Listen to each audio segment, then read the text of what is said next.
because we're fresh off our private jets, looking good today. This is not your grandmother's market recap show. We're doing this the excess returns way. I feel like when drinking a beer on a podcast is on the upswing, you've got people like the Market Huddle doing it. And then when it turns over on the other side, I'm going to be like, I brought my beer. You see a 2% intraday decline. And then what happens? Everyone goes, well, what happened in the market? I don't know what just happened. Was it copper? Was it this? Was it that? But if you went into this day knowing that the options market showed these dislocations, it can really help you. If you were to, form a company, with your own hand and draw the perfect company, yeah, you would have drawn Google, right? A few years ago, maybe 10 years ago, whatever. And what they're morphing into appears to be more utility-like. Over the past 10 years, you've been deluged with everything private credit. You can't escape it. And it's definitely reached that sort of bubble reality. And the only question when something like this happens is, when is it going to pop?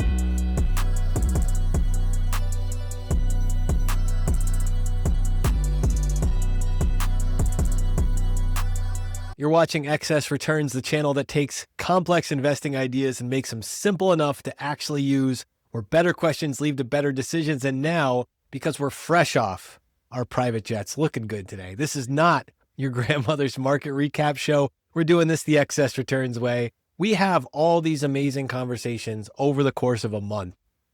We know nobody can keep up with this. We can barely keep up with the string of hits that we keep coming. So beyond doing a market recap, we wanted to do an idea, a person recap, take that stuff and make it into something you can actually use, because these are the people that are helping us navigate this crazy world we're living in right now. Jack Forehand and me together, we're calling this Last Call. How you feeling, Jack? I'm feeling pretty good. I actually brought a beer. I mean, I'm not gonna actually drink it because it's noon on a weekday, but I'm told in these types of market wrap shows, that's what you're supposed to do. Shout out the little buddies. And did you coordinate the outfit to match the little buddy? It looks like you got I did not. That's great. I kind of feel like when you're we're going to talk with Ben Hunt a little bit later of this whole idea of a life cycle of a narrative. And I feel like when drinking a beer on a podcast is on the upswing, you've got people like the Market Huddle doing it. And then when it turns over on the other side, I'm going to be like, I brought my beer. It's time to do our podcast. So that's basically where I operate on the level of coolness. Well, you got to have your first third Bud Light of the day. No better time than now on this recap show. But I am really excited to do this because one of the cool things about Excess Returns is we have access to some great guests who are not your people you'd see on your standard market wrap show. We have people who have unique data or unique looks at the world or unique takes on things. And we're going to play a couple of clips from our previous episodes, but a lot of this today is going to be new content. We've got brand new interviews with some of our favorite people in the investing world. And this idea that we can catch up with these people on the regular, I know you do it too. I take conversations like this that we have both on the podcast and in between content we're putting out. And these are conversations that I'm having in real life anyway. So the idea that we can take this, share them, get some of these segments specially recorded to look back on the month that just was, I'm really excited for this idea. I think this is going to be tremendously useful to me personally, professionally too. Yeah, just some examples of who we got here. We've got Brent Kochuba. And, I'm not an options trader. I've never put on an options trade. I don't know if you have. Lots of iron condors, let's be honest. Iron condored out the wazoo. I always have to ask ChatGPT what an iron condor is before I do the interviews with Brent because I really don't know. But nonetheless, what's cool from the perspective of a long-term investor is Brent is seeing all the stuff that's going on behind the scenes. So when we see these moves in the market and we don't know what's causing them, a lot of times Brent can see what's causing them. So I sat down with Brent for 10 minutes. We've got a great interview with Kai Wu. We're talking about, he wrote probably the best paper I've seen on AI Capex and the changing nature of the Mag 7. We've got that. You sat down with Ben Hunt. We've got some really cool interviews, plus a little bit of you and I interspersed, I guess, throughout it. And after Ben Hunt, we also have a great clip from Aswath Damodaran, the Dean of Valuation himself, on why he's raising cash from some of these tech names at the beginning of 2026. The little financial planner in my heart loves hearing this. So as we throw to our first segment here, the first thing we want to do, and you mentioned this before, is we want to look back. So we're calling this segment the rearview mirror. Yeah, so what I wanted to do here is, I don't think we want to talk about what the S&P did last month, which is what you're going to see in a lot of shows. I think there's some very unique things going on behind the scenes. And we're seeing right now today, the last couple of days, the market has started to go back down. And one of the things I think we've been seeing behind the scenes is maybe not necessarily uncertainty in the market, but more instability. And I think there's a big difference between those two things. And I think that's important maybe to talk about as we're trying to put all this in context. Absolutely. Because this idea that risk means more things can happen than will happen is a big part of this. You don't have a stability argument without an instability argument, meaning the thing that's going to actually attack the stability of a lot of the ways that the dominant narratives in markets have been framed in the last several years. And when we see a clip like this, we start to get into the idea of what's challenging those dominant narratives and actually could cause some of this volatility and instability. Yeah, so let's play the clip quick. This is Lizanne Sonders. This idea was not ours. It came from her. So this is Lizanne Sonders talking about this idea of instability, not uncertainty. Yeah, and I think it's more than just a nuance in terms of the distinction between those two unwords, uncertain and unstable. I started thinking about that when, we hear it all the time, how often you hear the line, markets hate uncertainty. And I always chuckle inside my own head when I hear that, because I think, is it ever certain?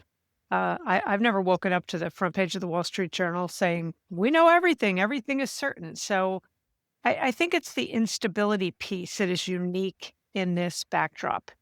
It is, certainly as it relates to policy, as it relates to geopolitics. Tariff-related policy has been unstable. Monetary policy has been unstable. We've had fits and starts in both of those.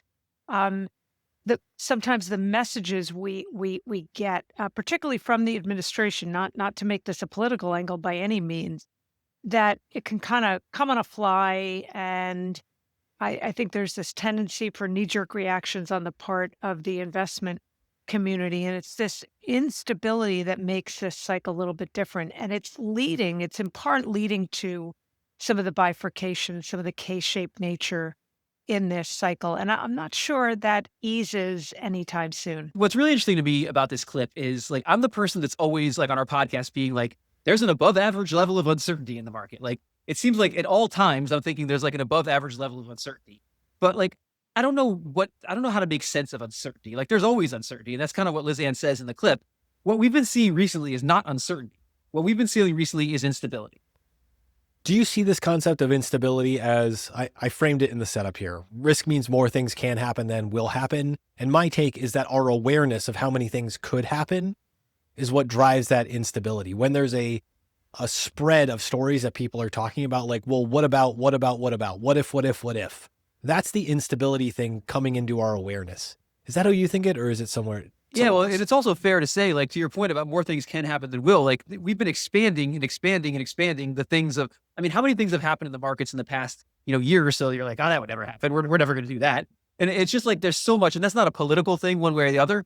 It's just like, it is very unstable. And also these things that have been going on, to some extent at least, are like market moving type things. So they are causing this unstable environment. And, one of the most interesting things for me, and I don't know, you talk to clients a lot too, is this balance of instability, market goes up. And it's been really interesting because when you talk to clients, they're worried about all of these things. They're worried about everything that's going on. And I'm worried about it too, but the market keeps going up. And like, on one hand, you could say, you got to tune all that stuff out and ignore all of it. But on the other hand, like, at some point, maybe the instability turns into something that actually does make the market unstable. So I think it's just interesting to think about as an investor when you see those two different things. Well, this is the classic Wall Street climbs a wall of worry statement, right? It's a version of that. Now, you have to be aware of it. And I think reading into this and the stability versus instability thing, because that's what I take away from reading Lizanne's stuff. Keep on rocking in the free world, Lizanne. We're just going to, praise your research report titles for a second here. But the idea of the stories that are relatively stable, that don't have the instability inserted into their questions yet a year ago, like about the AI growth initiatives, about we can build out all these data centers, about lots and lots of places like corporate earnings are robust, resilient, and they're holding up well. We've seen all these stories without a lot of what ifs underneath them. And it feels like those what ifs are contributing to this feeling of instability now, because now when somebody talks about the AI build out, they're also asking questions about, well, what about the data cost? Well, what do we make about the corporate financing changes and how balance sheets are shifting to finance these things? What if we build more than we need? Maybe the picks and shovels are a better idea. Maybe the semiconductor chips are a better idea. That laundry list of what ifs, as that grows, puts pressure on that central narrative. And I think we're seeing a real spike in that instability that's coming in where people are aware of how many other things just could happen and now starting to reweight in their minds which ones are actual fears that they want to take portfolio action on. And I think that leads perfectly to our other topic we want to look back at, which is this idea of lack of trust. And this has been something that you've been seeing more and more. And you just did an interview with Tony Greer, and it was more of a light bulb moment for me, is he was really tying to like all this stuff that's going on with metals and gold. I mean, at the root of that is a lack of trust. And it also ties into what you talked about with Grant Williams as well, in terms of like what happened when they seized Russian assets in the wake of the Ukraine war. And like how that trust now is not just between us or to things like the Fed, it's like across countries now, there's not trust. So it seems like when you see gold going up every day and going crazy, even though it's down a little bit today, like a lot of that ties back to this lack of trust, I think, across everything right now. Tony's fantastic because he's got the trader's mindset. He's been a market maker. He's sat on trading desks. He's run precious metals books on trading desks for decades of experience. So he sees everything through this lens of understanding what's on bid, what's on offer, and how to make sense of that balance. He's been screaming about this for basically like a year and really pounding the table late last year on this topic, which is part of why we wanted to have him on. So Tony's really great for interpreting what are we feeling right now in markets with little structural and systemic imbalances in supply and demand for something like precious metals and gold. He's anchoring it back to every time that trust narrative gets hit, that nerve gets picked, we see another uptick in the price. What Grant does, and Grant does it like nobody else, is he's the best history teacher on this stuff anybody's ever had. Grant framing this idea of the breakdown in trust and drawing a parallel, like I didn't see the Suez crisis thing coming into play. When's the last time you thought or learned in class about the Suez crisis? Yeah, I wouldn't know anything about it. You probably wouldn't. So Suez is 1956, and it's basically the crisis over the Suez Canal. And Grant's big point is it's the first time when England and France have to look at the canal and basically go, we can no longer defend this thing without America's support. So this is post-World War II, Bretton Woods, that stuff. And it's pre the US coming off the gold standard. But this is basically the pound sterling going through its evolution of being a dominant reserve currency into something lesser. And Grant said, look what's happening now post-2022, where the US froze Russian assets. And now there's this question of if the US can just do that to anybody, trust in institutions falling, everybody has to ask that question around the world outside of the US. Do I want to do business with them? And there was that same question of like the authority that France and the UK and Britain with the pound sterling and the emergence of the currencies at that point in European history ran into a similar spot where all of a sudden they couldn't just do it on their own anymore and they needed to reach out to somebody else. And that's an erosion. It's not a revolution. It's not a one-time act that overnight, boom, the currency, the reserve status changes, or everything goes into gold, but it's a transition phase. Both Tony and Grant are saying we're in one of these transition phase where capital flows are determining where reserves are held and in what form. And that's a crazy story to hold in your brain as we come into 2026 here. So as we think about a lot of the pressures behind the scenes in the market, this is probably a great time to lead into my interview with Brent Kochuba. So I sat down with Brent and he talked to me about what he's seeing behind the scenes in option flows to maybe tell us about what's going on right now in the market. Brent Kochuba, welcome to Last Call. Thanks so much, Jack. I'm excited to be here, and congrats on the new show. Oh, thank you very much. For our first episode here, we wanted to really take a deep dive into the global macro landscape, the impact of Greenland, what went on in Venezuela, and I can't think of anybody more qualified than the two of us to do that. So I think that's where we want to start. Yeah. People love Brent's macro corner. That being said, I do have a few macro ideas that I think are interesting here. We could talk about those today. And they're all things that are showing or reflecting in options prices. And so that's where I pause and say, maybe I have some qualifications here to mention some of these things. So we can talk. You actually do. Yeah. And unlike the previous thing was a joke about in our OPEX effect show that Brent and I do monthly. We often get into areas maybe the two of us should not be having opinions on, and we get in there anyway. But I think it's all in good fun. But what you really are an expert on is looking at the flows behind the scenes that we're seeing in the market. And one of the cool things about doing that show for me is I'm often seeing things that are happening in the market and I don't really know what's driving. But you have all kinds of data behind the scenes that tells you what's going on with these flows and how it's impacting what all of us who are longer term investors are actually seeing. And so that's what we want to get into in this segment. We want to look at why these things are important and also dig into some of the things you're seeing right now in the flows that might be interesting for investors. Yeah, and the argument that we make is that the options volume continues to grow, both on the index side, so spiders and the SPX, et cetera, and then also on the single stock side. And the exchanges are incentivizing more trading to happen in near-term expirations, meaning there's more zero DTE, not only in the S&P 500, so spiders and the Qs, but also in single stocks. They just announced that they're going to start having Monday, Wednesday listings now for a lot of single stocks, and that should only likely increase the volume and increase the impacts of options flows, increase the impact on the underlying stocks that we're trading every day. Yeah, and I'd advise anybody to watch our OpEx effect if you want to understand in detail how all this works. But we'll throw this chart up really quick to get to Brent's point he just made, which is this options volume has been going way, way up into the right. And as this goes on, dealers behind the scenes are having to hedge their things that are going on in terms of flows. And when they do that, it creates flows in the market. And that's what you're seeing here in some of your tools in terms of the impacts you're seeing from that. That's exactly right. And I think one of the things that seems to be coming clear to me as well, Jack, is it's not just about we always talk about market makers, right? And how they are hedging, but there's more quantitative trading activity now, I think, as well, with zero DTE and these short dated options. And so you have these kind of quant quakes, I would call them. For example, we just had one today. Today's Thursday, the 29th, where you have these spasms driven by dislocations in the options market. And so those seem to be happening with more frequency now as well. So in terms of going behind the scenes of what we saw here, like we had a Fed meeting this week, and I remember you tweeted after that you were seeing some things behind the scenes that maybe could have led to some weakness in the market. And then we've sort of seeing that now. So just as an example of how these things work, like what are you looking at and what do you see in a situation like that? Yeah, one of the great things about the options market is that the expectations of how much movement traders are pricing in other words, how much volatility we're going to have, that's a function of the options prices. So when you watch CNBC or if you go on Twitter, you hear people, opining on what they think will happen. But that's not like a tradable metric, right? Your emotions aren't necessarily a great barometer for expectations. Whereas options prices, someone is willing to trade at that price, right? They have conviction on their views. And so what I find interesting about this is that you can see higher or lower options prices around specific events like an FOMC. And then that allows you to not only gauge sentiment, but understand how people are actually positioned. And so earlier this week, we saw a zero DT straddle. So that is how much the SPX is pricing in for movement on one day. That's why we look at straddle prices. And that was pricing in about 40 bips of movement. So for FOMC day, the market was only expecting 40 bips of movement in the S&P. That was about 30 handles, 35 handles of movement in the S&P, which is incredibly light. If you just zoom out and think about what a daily price is, the S&P tends to move about 65 bips on any given average day.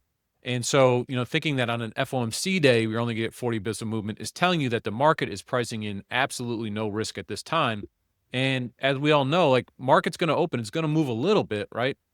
And so when those expectations of movement are too tight, what can happen is then we get what's called jump risk. Why? Because if you're betting the market's only going to move 40 bips and suddenly it moves 50 bips, you have to scramble to cover. So you go, well, what happened? It was only 50 bips move, but the expectations were for 40. So then all of a sudden you have to cover. That creates this jump risk and some of these spasms that we track so often. And it's interesting thinking back to like some of the Fed meetings during COVID, we had the exact opposite thing going on. Like the options market was pricing crazy moves during Fed meetings, and then often it wouldn't materialize in the way people thought it would. So it's interesting to think about that expectations versus reality on both sides of it. That's exactly right. And not only is there, I think, information embedded in that in terms of sentiment, but there's also flow information embedded in that, right? If you are short a option at a very, very low price and the market starts to move against you, you have to cover, right? That invokes volatility. On a similar fashion, we see some of these memory chip names with implied vols that are at, 1 year highs, if not, even longer all-time highs for certain names like a SanDisk, for example, which reports tonight. So you look at the implied volatility in that space, and the options are pricing in, 10% daily moves.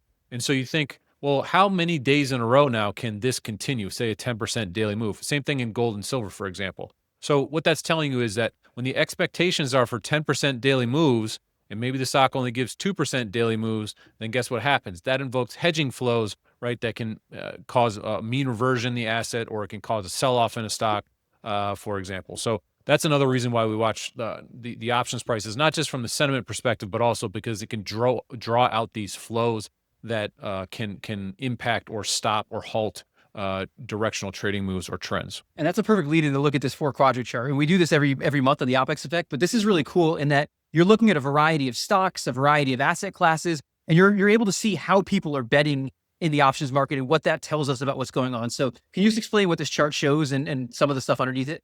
Yeah, exactly. So we update this every night. And what this does is it looks at 1 month options prices and it compares call prices versus puts for each individual stock. So I just mentioned Sonders, for example.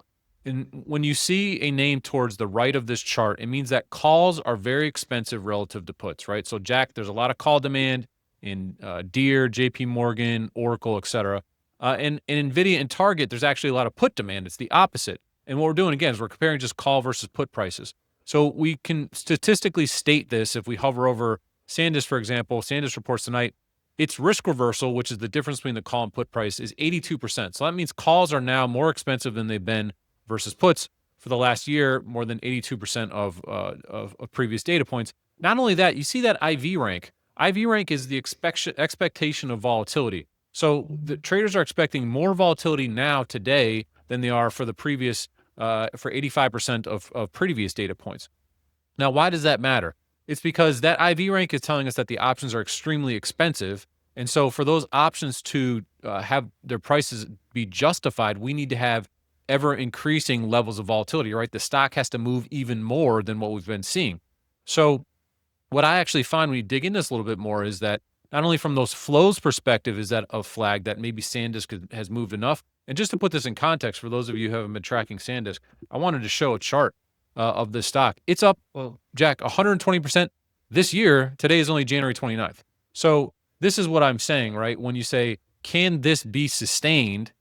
And if you buy a call option at these levels, you are betting on this type of movement continuing. Now, a stock could always double again once it's doubled in 30 days, but the odds of that start to sort of dwindle, right?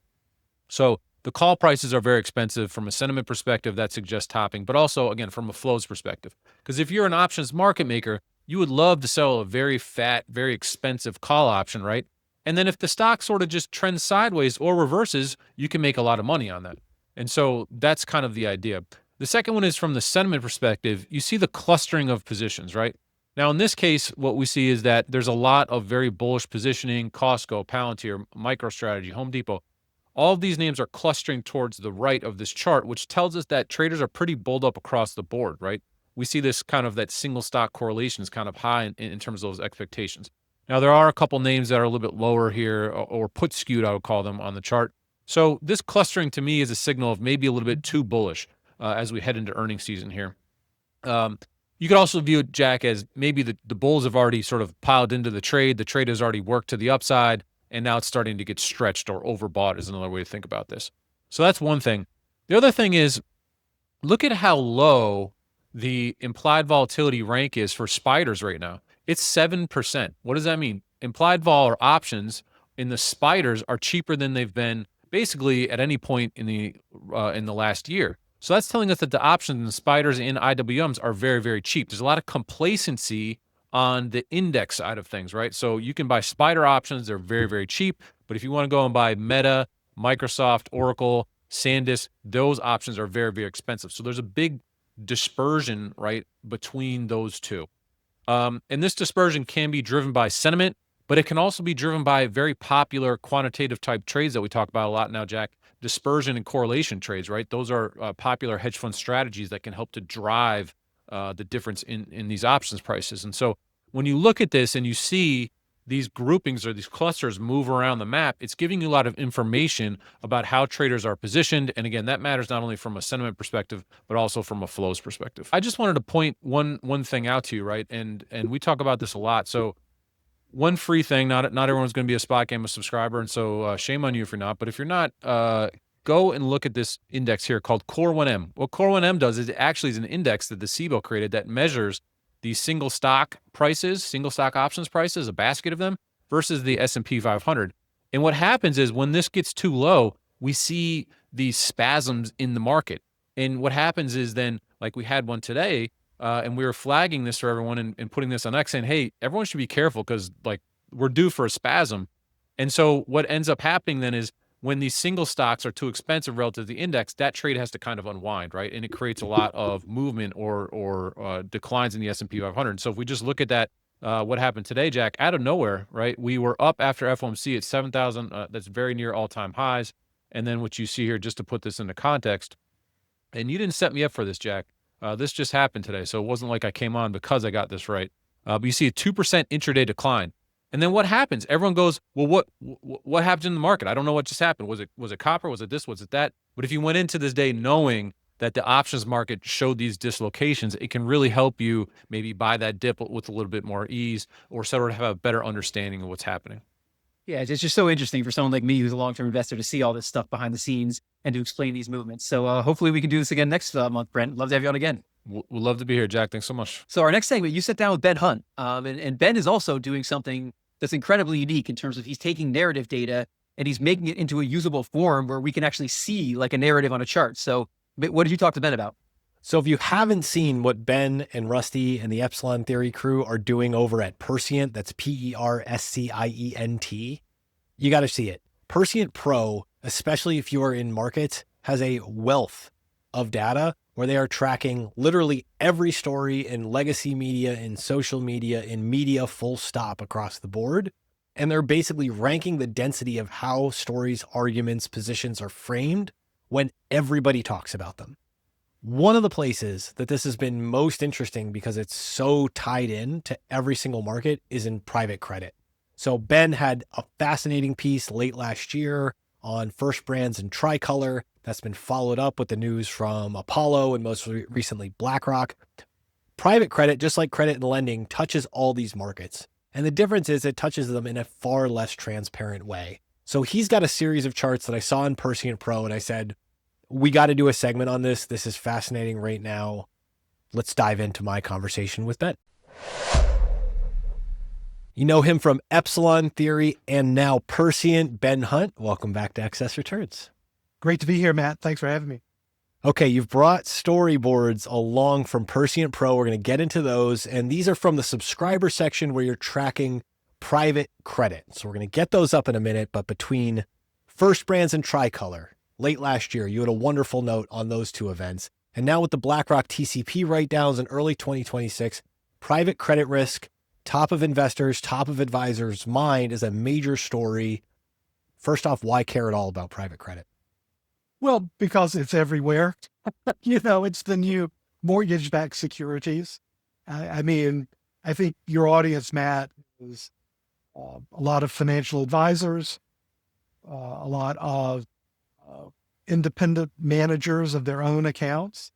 And, if you've been in this business for more than a nanosecond over the past 10 years, you've been deluged with everything private credit to either put in your own account or your client's accounts. You can't escape it. I mean, I know advisors who get 4 or 5 entreaties from their broker, from the home office, maybe if you're in a wirehouse, for another private credit offering. So you can't escape it. And it's definitely reached that sort of bubble reality. And the only question when something like this happens is, when is it going to pop? So I'm going to pull the first chart up on the screen here. I think what's really interesting, A, explain what we're looking at, but B, interval fund exposure to private credit is a concern. We picked the interval fund chart, but this isn't just about interval funds. And let's leverage on what concern means here in this storyboard. Sure. So first off, what are we looking at here? So what we do at Perscient is we read the world's news. And I really mean the world's news, any language, every country. We read it all, everything that's publicly available, every blog, every transcript, every newspaper, every TV. We read it all. And then what we're doing is we're trying to identify elements of narrative, of story, of theme within all of that. So what we really want to try to do is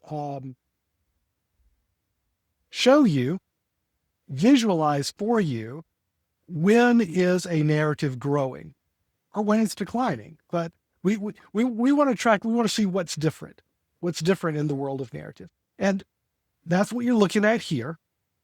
Right now, the axis is in little $10 words here, Z-scores. All that means is standard deviation. All that means is how unusual is the activity. So when something hits a level of 2 there, that's 2 standard deviations over what's normal over the past 10 years, I guess 11 years here now on this chart, for, concern over exposure to private credit in interval funds.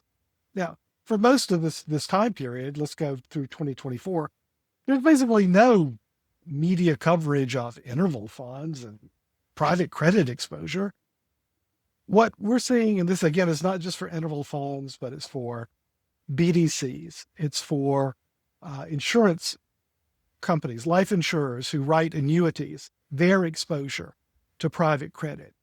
Any sort of alternative asset manager, any sort of vehicle that holds private credit, the concern, the worry about those exposures has absolutely exploded in all of financial media. That's what you're looking at here. So if you're not aware of this, and you probably are, you've got inklings of this, again, if you're an advisor or you're managing your portfolio, what we want to show you here is that however loud you think those concerns are getting, you're underestimating it. Now, basically what we're saying there's an old saying, where there's smoke, there's fire. We're picking up the smoke. There's a lot of smoke right now. And so the question is, where's the fire? Is it a fire that just goes crazy, or is it a fire that is limited to a couple of bad apples? That's a mixed metaphor, but you get what I mean. And so that's coming back to the First Brands and the Tricolor. So these were firms that had some private credit. I think these were mostly syndicated loans, but the exposures were in instruments and funds that advisors could have exposure to. Ditto with what's going on with some of the write-downs that Apollo is taking on one of their funds that had exposure to the Victory funds. That was a year ago, these Amazon resellers and the like. Point being is that we're seeing a lot of examples of this. It's exploding across financial media. It's a warning sign. It doesn't mean that there's a raging fire, but it's absolutely a warning sign that we all need to pay attention to. Taking us into the second chart here, and I think this is important too, because this is where the work you're doing at Perscient differentiates from pure sentiment analysis, the normal ways people will Z-score out stuff to understand what the feel of the market is. Right. This is about, should retail have alternatives in retirement accounts? Because we know from the mortgage crisis, this is what feeds bubbles, is as it generally works itself down the pike from institutional to the bottom of retail. So we have 2 data points here, and they're both elevated, that retail investors should get access and that retirement accounts should not get access. Explain what's going on here. They're 2 sides of the same coin. These are 2 separate narratives, but they're talking about the same thing. But one's arguing for retail investors' retirement accounts having easy access to illiquid securities. This is the Mark Rowan of Apollo argument that, hey, your 401k should be able to put money into illiquid stuff and private equity and private credit, just like a pension fund. On the other side, you've got now a lot of media messaging that, no, there's a reason why retail accounts, retirement accounts should be limited or have, let's call it at least speed bumps in their ability to put everything into illiquid stuff. So one of the things we're able to track, and I love this thing that we do track, where we're able to track both sides of a coin, because we're only human. And if we have an idea in our head, like, yes, I should be able to put my clients into whatever Apollo or Ares or whatever vehicles I want to, Well, you're going to be looking for stories and media coverage that supports what you think. And vice versa. If you think, oh my God, no, we've got to keep these all liquid, you're going to be looking for the stories that support what you're saying. What we're able to do is to try to get people out of whatever, I don't want to call it echo chamber, that's too harsh, but whatever predisposition they have to look for a certain kind of messaging, we're standing outside and saying both sides of this issue are getting heavy rotation in terms of messaging. What's interesting to me is that a lot of the, in blue here is that retail investors should get access. Both of these arguments are declining a little bit more recently, just here as we kind of kick off the year. But the should get access is declining more rapidly than the should not get access. So if you had to pick which side is winning right now, well, it goes with the increased concern over private credit in general. What seems to be winning right now, and this would be bad news for the Apollos of the world, the story that seems to be winning right now, even though it's still a battle of titans, the story that seems to be winning is they should not get access. One more chart. Let's land it on this one here. When does it really matter? Because hard to call the top of a bubble, hard to call exactly when it's bursting. This chart shows what happens if the music stops against private credit valuations are only marks to myth. They're both elevated. How do we know when reality hits? Well, it's interesting to me which one is more elevated. So what happens to private credit if the music stops is and again, we're not doing word search here. So what you mean by this sort of title for a narrative, this is bubble talk, right? So this is what you ask when you think something's a bubble. You say, all right, well, when the music stops, when the bubble pops, what happens? That's the concern, right? That's the one that has skyrocketed in prevalence in financial media. It's that, I don't even know what you'd call that color, kind of tan, pinkish orange, whatever that color is. That's the one that's at new heights that it's never seen before. Now, the other one about credit valuations being, not marked to market and that the marks are wrong. Yes, that's elevated. Yes, that's a concern, but that's been a concern before. You can see that blue line. That's been a concern of people before around private credit. What's new today is not just that, their concerns about are the marks accurate, but what's really new today is I think, very apt concern that this is what you see when a bubble starts to pop.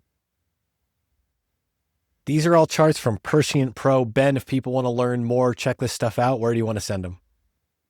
So go to Perscient.com.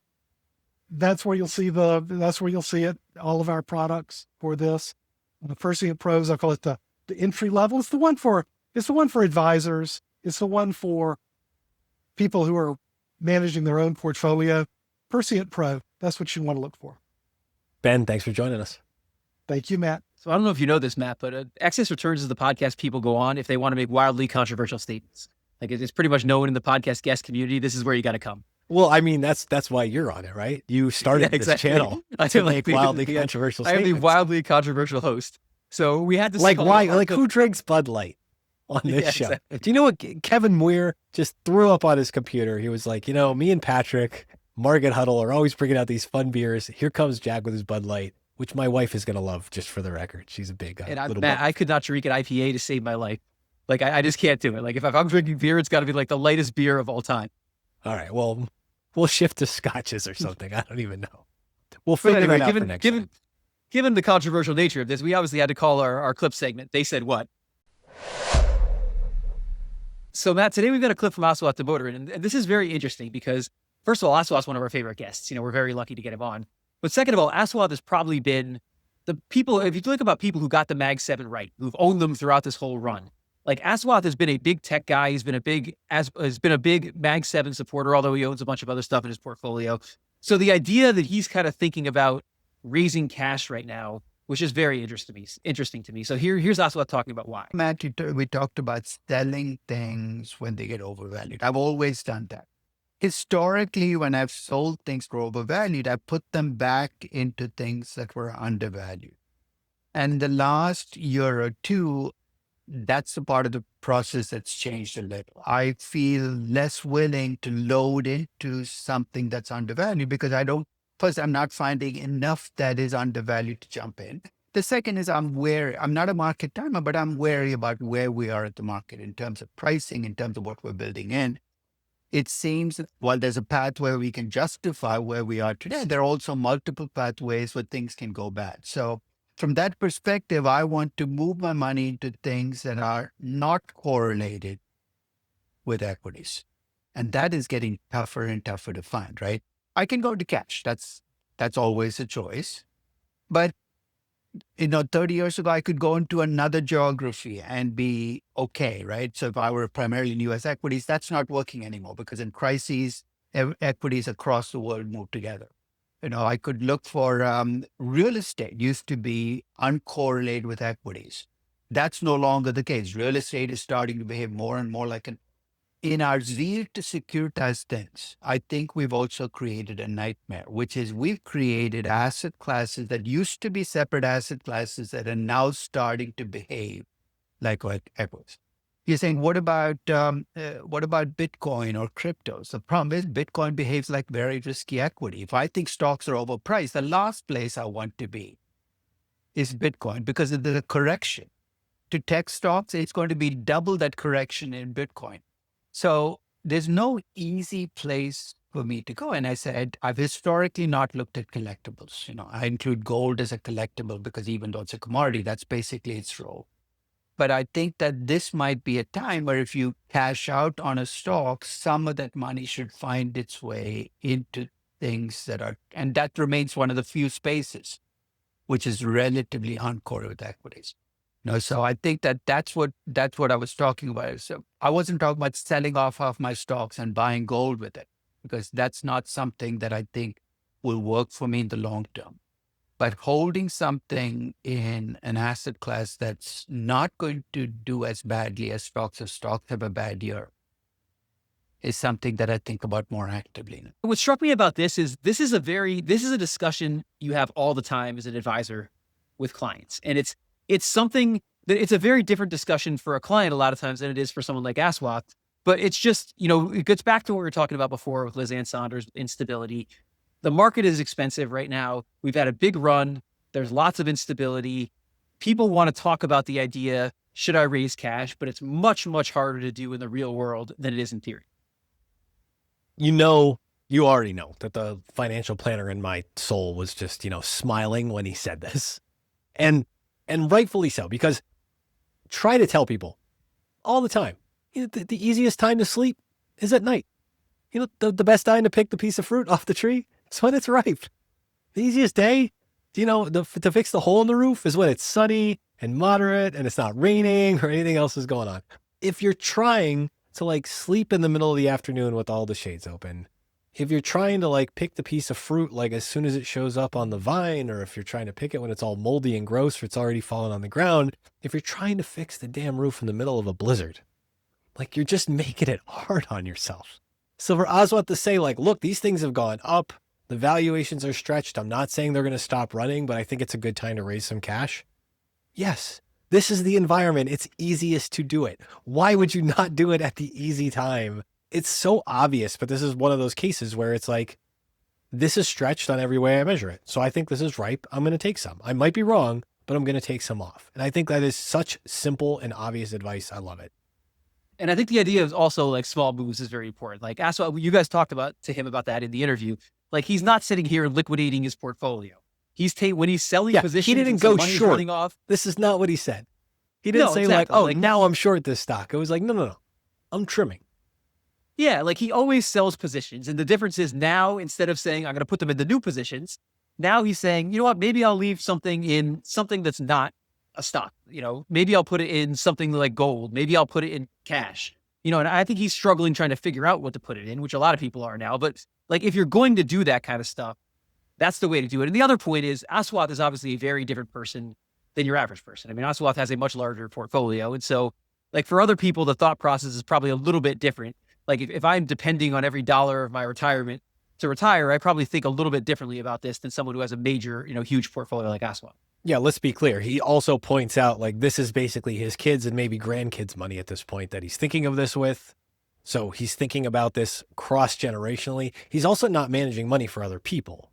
So this is not somebody saying, here's what I'm doing for my clients to put this hedge on or something else. This is a very personal decision that he's making, that he's reconciling against this point in his life, and he's weighing those decisions. So it was surprising to hear him say this because I think we've been trained on him for all these years to hear him, what's he buying next? If he's leaving one thing, what's he buying next? It's the first time he started to say like, yeah, I think I'm good with all this stuff. Yeah, and on the point of what you buying next, like his point about it's hard to find stuff to buy right now is an interesting point too. The permanent portfolio, which is bonds, long-term bonds, short-term bonds, gold, and stock. I think it had its third best year. I actually thought it was going to be the best year of all time, but it had its third best year ever last year, and everything is going up at once. And so as Aswath kind of thinks about, like, and he also made the point, like a lot of things are becoming more correlated with U.S. stocks than they were in the past. So as you think about this idea of what to put the money in, it becomes very, very challenging if you're freeing up cash because everything is up. Everything except for like, real estate last year? Like there's a couple of sectors that didn't go up very much. And that makes for a really interesting problem because you have to think about, and what role do those play? This would be where, you plug in like Jared Dillion's awesome portfolio or some of the other rhyming variations of these models to basically say, maybe it is holding that cash allocation. Maybe it is holding that short-term T-bill or whatever else allocation. Because it's so weird to me that it's deglobalization. So the world's separating, but everything's moving even more in the same direction than ever before. It's a very bizarre feeling. And what's crazy, by the way, just because I researched it for this, is the permanent portfolio's best year was 1979. It was up 40%. And the reason was because gold was up 120% in that year. So when I was thinking like this stable portfolio that covers all economic environments couldn't be up that much, I guess in weird situations like that, it can be. Lever your arm up and go for it, right? What could go wrong? As you could tell, Matt, I'm not exactly the leverage kind of guy. Well, when you're getting off your private jet, sometimes you think about what's one more turn of leverage for old Jack and his Bud Light. So yeah, something that's been, and we alluded to this at the beginning, it's been on everybody's mind is the idea of the Mag 7 and their changing nature. I don't know if we've talked about this in other podcasts, so you probably know this, but only 2 of the Mag 7 actually outperformed last year. So this idea of, the Mag 7 leads the market higher has kind of changed. And I think part of that is because their businesses are changing. They went from asset-light companies that weren't spending that much money to pouring tons and tons of money into Capex. And so the question is that going to be worth it? And Kai did probably the best research I've seen on that. So here's my conversation with Kai about the Mag 7 and AI Capex. Kai Wu, welcome to Last Call. It's nice to be here. Thank you.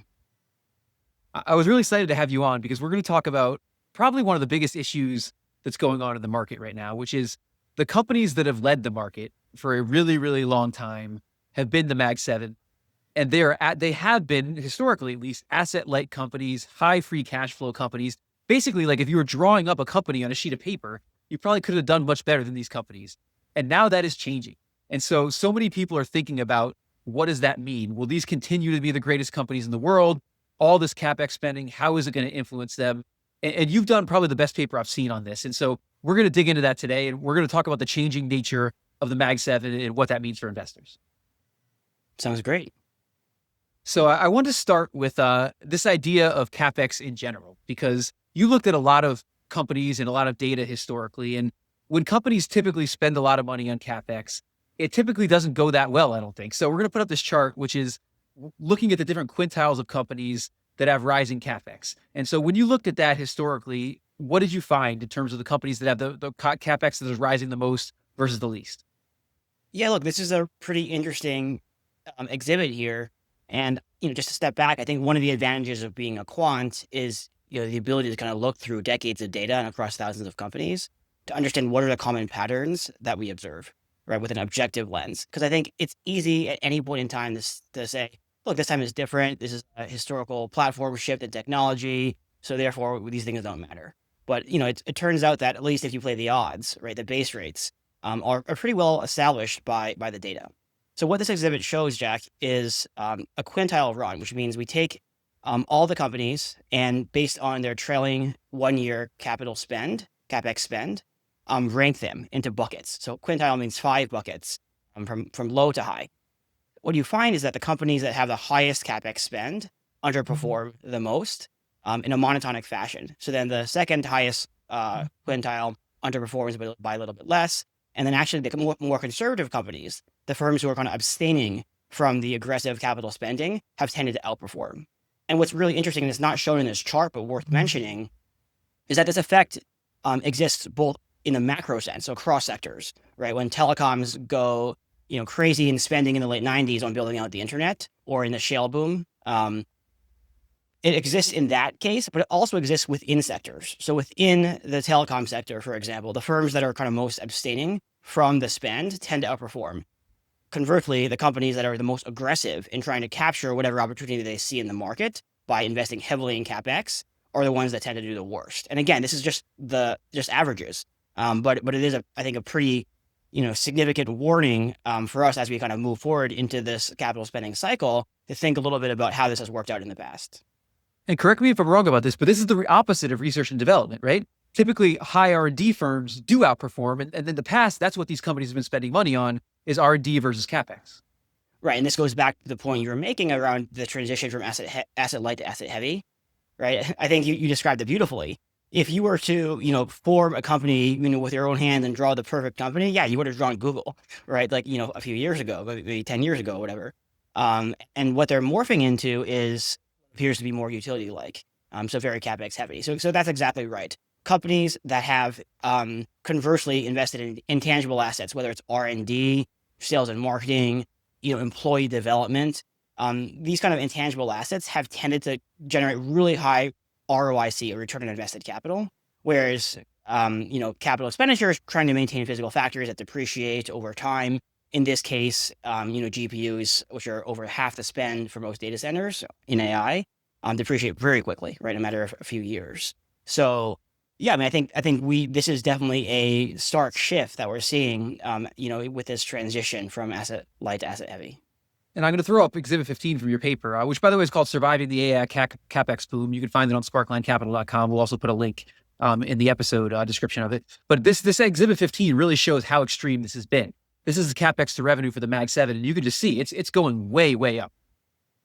Yeah, that's right. So I think the chart starts in 2012, and it shows the Capex divided by sales for the Mag 7. So in other words, like for each dollar of sales they generate, how much are they then spending on Capex to generate that? And that's 4% in the beginning of the sample. And you fast forward to today, and it's around 15%, with a pretty steady increase over most of the period, and then a kind of exponential a surge in the past year as these companies have kind of engaged in this arms race type dynamic to build out, to be the first to achieve in their mind this kind of advantage within the AI space. And this next chart is really eye-opening because some of these companies now are exceeding utilities in terms of their Capex to revenue. And if you thought about that, 5 years ago, you never would have considered that even a possibility. Right. And so I think what this chart shows is two things. So first is it shows the dispersion within the Mag 7. So in one extreme, you have companies like NVIDIA, which design chips, but don't actually manufacture them. They outsource that to TSMC.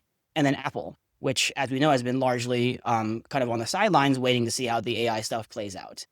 On the other hand, you have Meta as the most aggressive spender, with 35% of their sales being spent on Capex. And this was as of a couple of quarters ago. They just announced their quarter a few days ago, and continuing to guide higher, continuing to more aggressively invest in, kind of go all in on this AI Capex trade. Microsoft as well. And so Microsoft's at 28%. So you look at the 28-35% extreme, and they're higher than the average utility company, which is kind of wild, right? And then if you kind of add historical context by looking at AT&T at the height of the dot-com boom, right? AT&T is one of the companies building out the internet, the fiber optic cable. They were only at 21%. So when looked at that way, the companies building out the AI platform today, the infrastructure today, are kind of extremes even higher than many of the top companies back in the last cycle in the dot-com boom. And just interesting as an aside, Meta's interesting to me because Meta's spending the most money here, but you could also argue, if you think about like Capex for your own purposes versus Capex for other people, Meta, you could also argue, might be getting the most benefit from this in terms of actually using this in their own advertising business. I don't know if you think that's right, but it's interesting to think about that on both sides. Yeah, I mean, I think the jury's still out. Obviously, they are unique because they don't have a public cloud. So when they are, aggressively building out AI data centers, it's for their own internal usage to make their ad conversion rates a bit more efficient. And up until this point, they have seen the ROI, right? Which is why Zuckerberg believes, it makes sense to continue to reinvest aggressively. Whereas, Microsoft, they've actually been relatively more conservative when it comes to after the big OpenAI deal. They've actually been somewhat like more measured in terms of diversification across, vintages and things in terms of trying to, manage this. And I think that's because they are kind of an intermediary, right? They are mainly just a reseller of compute to the end user, which, half of that's OpenAI, but also other companies who then have end users who might be consumers or enterprise customers, right? But yeah, that's a really important distinction. And, I think it remains to be seen whether or not Meta will be able to fully utilize what they're building. But look, if not, they can always build a public cloud. So to summarize what you did in the paper, like you looked at a bunch of historical spending booms like this. And I think it's fair to say that the companies building the infrastructure typically doesn't go that well for them. They're not the biggest beneficiaries of it. Is that right? Yeah, that's kind of the big irony. Like you think about, the railroad boom in the 1860s in the US, right? When these hundreds of railroads were kind of launched to create this technology that would connect people across the country. It was kind of a beautiful technological marvel, which definitely transformed our economy. Well, it turns out that most of those companies went bankrupt and that the vast share, if not all of the profits that were captured and created by these guys was not actually captured by the builders of the railroads. The value actually accrued to the customers and the early adopters of this technology, like retail companies using it to ship freight across the country. They were the ones who won. The same thing happened in the dot-com boom. The telecoms, they spent, inordinate amount of money building out, laying, miles and miles of fiber, of which I think 85% went unused in the dot-com bust, which led bandwidth prices to collapse, I think 90%. And that, was obviously bad for the telecom companies. Most of them went bankrupt. Those that didn't, like the AT&Ts, took them years and years to kind of get out of the hole from a profit standpoint. While their customers, like Netflix and Meta and Google, they actually benefited tremendously from this subsidy, which is the bandwidth prices kind of haven't fallen so significantly because the builders overbuilt. And I do think that, where we are currently looks to be shaping up in a similar fashion, where there's this kind of like prisoner's dilemma, whereby all the big tech companies view AI as existential and they are making a bid to be the winner. And as a result, if everyone does that, then, it creates this kind of suboptimal equilibrium where now it's almost a done deal that they overinvest. And if they overinvest, what does that happen? Well, we know from the prior examples, when there's an overinvestment, that leads to, excess capacity, falling prices, which is, at the end, good for consumers, for the infrastructure, for the application layer, but not so good for the builders of the infrastructure. So I tend to agree with you on this. This probably doesn't end well for them, but I always also want to think about the other side. And the best argument I can come up with is we're not building railroad tracks here. We're not building like fiber optic cable. We're building actual intelligence. And maybe that makes this time different than those times. Like, do you think there's some validity to that? Yeah, absolutely. Look, I'm a power user of AI. I've been, doing large language models since 2020. I've, kind of long been excited about technology and in particular, natural language processing and large language models.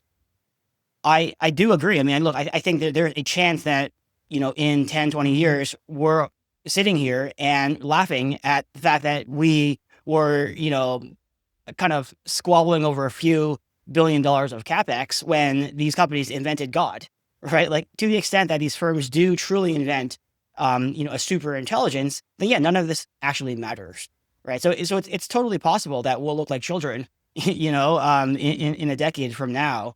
But again, like I think you have to just play the odds as an investor, and kind of see how things have played out in the past.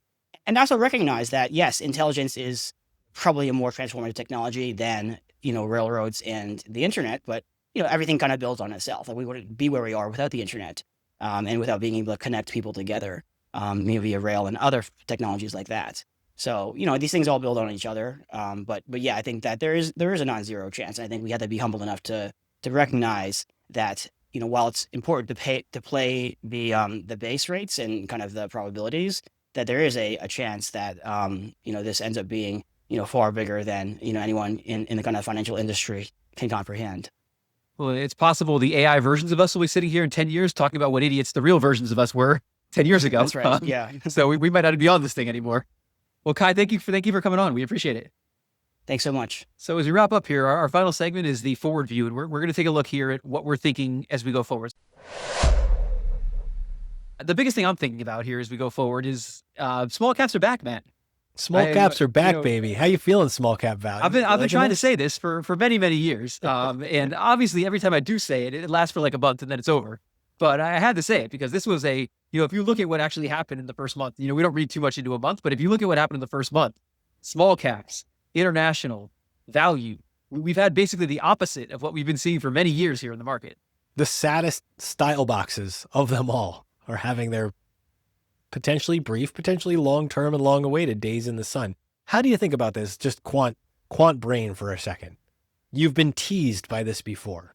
Is your heart on your sleeve and you're just like, don't hurt me again? Or are you like, no, this is the one time salvation is upon us? Yeah, well, the quant side of you says the data is on your side long-term, but it also says to you, we have no idea what's going to happen in the short term. And that's kind of been the problem with this whole thing with all of us who've been saying, value investing is back or value investing is going to work again, is that it probably will over the long term, but we have no way to predict, what's going to happen this year or next year or this month. And so every time we see it, we get excited. And what I always do is I try to look for, and this is not me actually doing anything with a portfolio, but I try to think about like, what are the drivers of it? And is there something permanent there that actually could lead this to be back? And so, for instance, like with international investing, like I think some of the stuff that's going on in the US right now, the falling dollar, those could be the types of things that could lead to an international like rally that might be lasting. So I try to think about like what's going on behind the scenes to say like, is this thing lasting or not?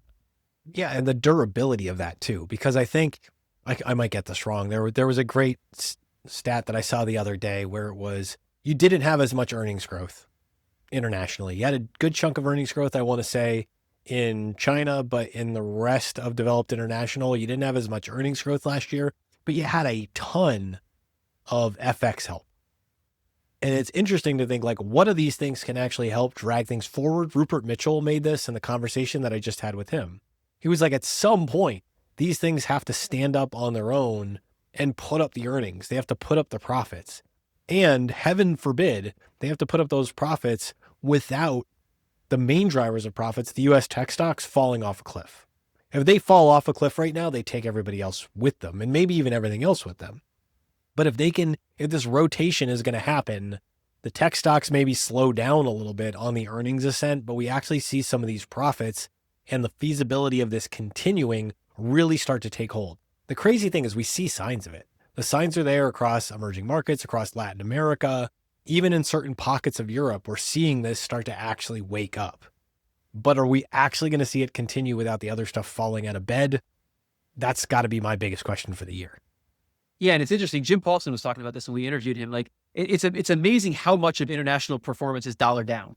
Like, if you look at the chart and you look at like when the dollar starts going down, international starts outperforming. Like, it's not that simple in the real world, but it is amazing if you look at the chart, like how much those two things are tied together. And that's what drove it predominantly last year. There was multiple expansion and there was currency driving the bulk of developed international for U.S. investors. And it's going to be interesting to see. That is only sustainable if the earnings can become a major contributing factor this year that justifies not only the increase in valuations, but the direction that these things are going in. 2026 has got a lot to answer for still on where those expectations are going to go as the year continues. And just a couple quick charts I'll throw out before we get off here, because this was interesting to me. Like, would you have thought in the trailing 12 months that the Russell 2000 is ahead of the S&P 500?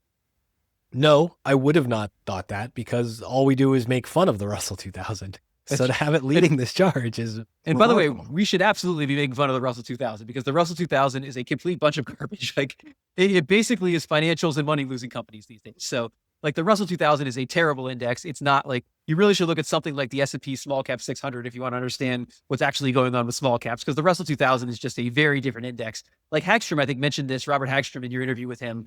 Like the idea is like innovation used to come out of the Russell 2000. You used to be able to find like the innovative companies that would be the next big companies. Like a lot of that is not going on anymore. No, this is where innovation goes to die. And to that point, like when we do benchmarking, like in the day job with Sunpoint, it's literally S&P, like the 600 is what we use because we want at least some quality factor inside of that. Otherwise, you just get bogged down by all sorts of stuff that can't climb out of that hole. And it's useful to look in and understand who counts in that space, but it's also you are bottom fishing with a lot of problems. So Matt, I don't know if this show, episode 2 of this show will ever see the light of day, but I guess for now, I got to get back on my private jet and I got to head off into the sunset here. Load up the Bud Light, get on the private jet. Don't get behind that cockpit, Jack. I don't want to find out. You know, you're all tanked up on little buddies flying that jet.